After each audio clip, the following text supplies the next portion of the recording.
台湾话赤脚应该安怎讲？安怎下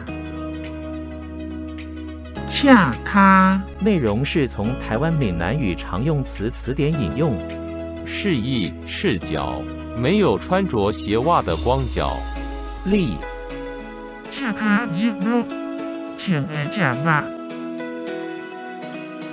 打赤脚的人猎鹿，穿鞋不做事的人有鹿肉可吃。